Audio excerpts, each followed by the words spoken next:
BJD କୁ vote ଦେବା ପାଇଁ ଶପଥ ପାଠ ଜନତାଙ୍କୁ ନେତା ଶପଥ ପାଠ କରାଇବାର ଭିଡିଓ ଭାଇରାଲ। ନିର୍ବାଚନ ଜିତିବା ଲାଗି ରାତି ଅଧିଆ ଲୋକଙ୍କୁ ଏଭଳି ଶପଥ ପାଠ କରାଯାଉଛି। ଏଭଳି ଏକ ଭିଡିଓ ଏବେ ସୋସିଆଲ ମିଡିଆରେ ଭାଇରାଲ ହେବା ଲାଗିଛି। କୁହାଯାଉଛି ଏହି ଭିଡିଓଟି ବରଗଡ଼ ଭଟଲି ଅଞ୍ଚଳର। ଭଟଲି କମଗାଁବାସୀଙ୍କୁ ବିଜେଡି ନେତା ରାତି ଅଧରେ ଏଭଳି ଶପଥ ପାଠ କରାଉଥିବା ଅଭିଯୋଗ ହୋଇଛି। ସମସ୍ତଙ୍କୁ ହାତ ଉଠାଇ ଶପଥ ପାଠ କରାଯାଉଛି ବିଜେଡି ପ୍ରାର୍ଥୀ ପରିଣୀତା ମିଶ୍ରଙ୍କୁ ଭୋଟ ଦେବା ପାଇଁ। ତେବେ ଏହା ମଡେଲ କୋଡ୍ ଅଫ୍ କଣ୍ଡକ୍ଟର ଉଲ୍ଲଂଘନ ବୋଲି ବିଜେପି ପ୍ରାର୍ଥୀ ରାଶିଷ ଆଚାର୍ଯ୍ୟ ଅଭିଯୋଗ କରିଛନ୍ତି।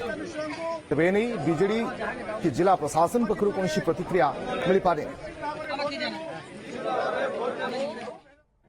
ଆଗାମୀ ଦିନରେ ଲୋକ ତାକୁ ପ୍ରତ୍ୟାହାର କରୁଛନ୍ତି, ଲୋକ କିଛି ଶୁଣୁନାହାନ୍ତି।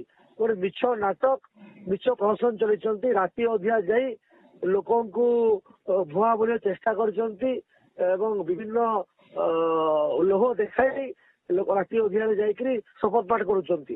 ତାଠାରୁ ବଳି ହାସ୍ୟାସ୍ପଦ କଥା, ତାଠାରୁ ବଳି ଦୁଃଖର କଥା କିଛି ନାହିଁ।